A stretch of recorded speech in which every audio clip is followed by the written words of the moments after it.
Have you ever been in a room full of people and still felt completely alone? I'm sure everyone in this room has experienced this feeling at least once in their life. My name is Kristy, and for me, it was freshman year.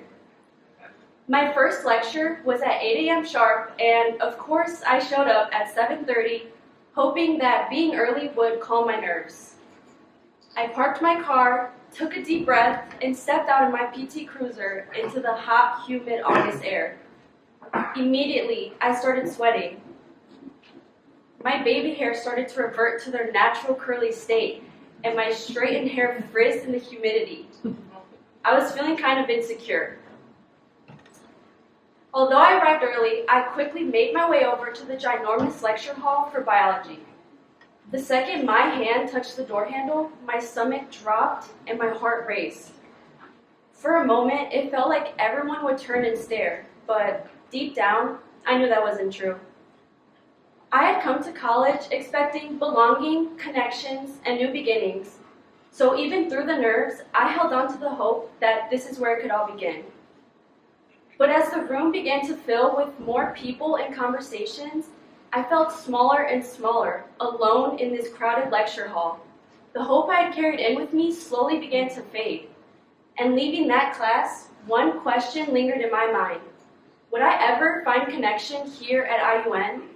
Would this be the space for me to find my purpose? The truth is, the worst feeling in the world is walking into a place where you expect to find belonging, and instead finding loneliness. In a place where you are told you will find connection, it's strange how easy it is to feel disconnected. I spent my first years of college just going to class, then heading straight home, and connection never found me there. What I eventually learned is that if you're not in the spaces where connection can happen, you can't expect it to. By reframing my mindset and stepping into clubs and organizations, I created an environment where I felt seen, and I transformed my loneliness into real connection. So when I say I know what loneliness in college feels like, I don't mean it in some abstract or theoretical way. I mean, I lived it. Studies even show that nearly 60% of college students report feeling lonely. And for me, that number wasn't just a statistic. It was my story. But it didn't have to be my story, and it took me so long to realize that. I was extremely sad, lonely, and insecure throughout my freshman and sophomore years. Like I wasn't living my college experience to its full potential.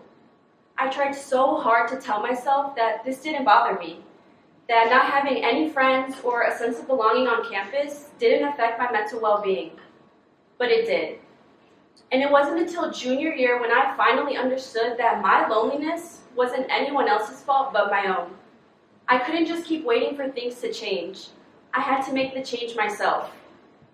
I was sitting in the back of my personal branding class when one by one my classmates stood up and shared their passions, the clubs they were part of, the leadership positions they held, and the connections they had made on campus. And as it was approaching to be my turn, I suddenly felt so much anxiety because I felt that I didn't have much to share. I mean, everyone seemed to have a place, a purpose, and then there was me, quiet in the back row, realizing how little I built for myself here. In that moment, it hit me. I hadn't really made any connections on campus, let alone found a path forward. I was just going to class and heading straight home, hoping connection would somehow find me. Newsflash, it didn't.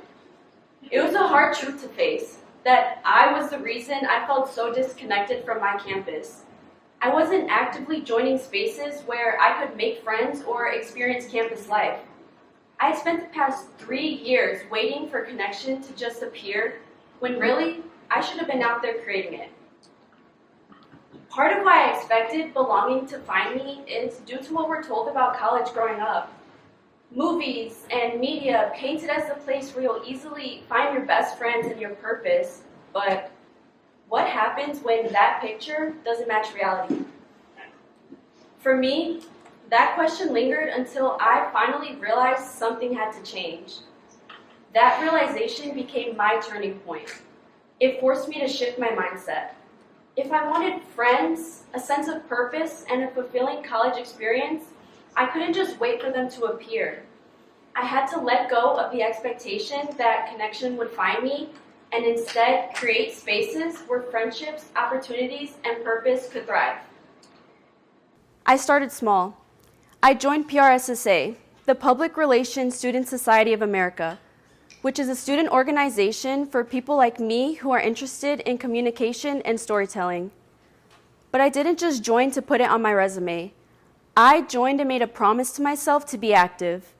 I told myself I would speak, listen, and participate. I started saying yes to events, even the ones that scared me.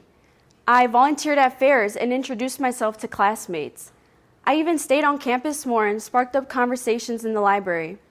And from there, things began to change. Joining PRSSA made me push myself to do something I would have never imagined a year earlier.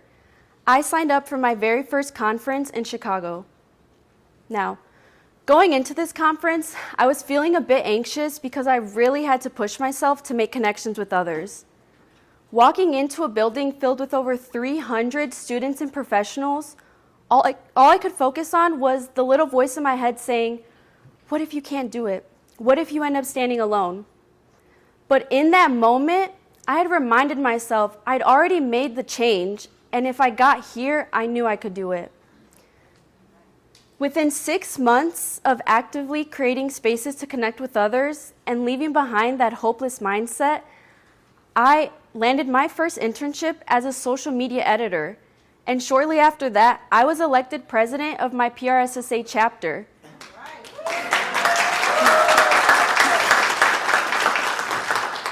And most importantly, I would not be on this stage today if I hadn't made the change. The biggest lesson I learned is that belonging isn't something we stumble into, and it isn't something that just finds us.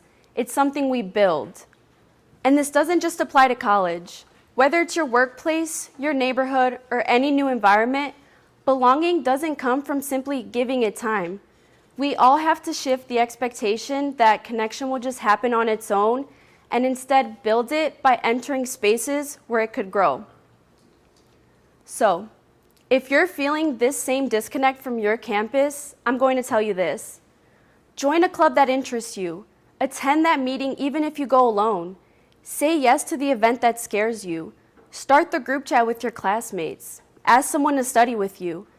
I mean, these are just the small steps that build the foundation for connection. Each choice you make is proof that you are creating the life you want and not just waiting for it to happen. Stop thinking that just because your experience doesn't look the same as someone else's, that you can't change it. You have the power to write your own story and create your own unique college experience.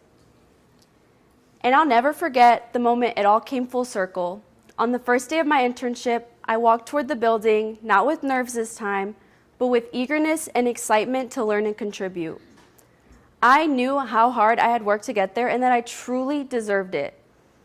In that instant, I thought back to the days when I was so alone and hopeless. The contrast was truly powerful. I had successfully taken control of my path here at IUN. I had created the spaces that I felt seen in, and in doing so, I transformed my loneliness into connection. The invisible student, that was a myth I had once believed about myself. But what I learned is that I have the power to make myself seen. You all have the power. And it starts with knowing that connection isn't given, it's created. And when we turn our hopes into intentional action, loneliness becomes connection. And connection has the power to transform not just our college years, but our lives. Thank you.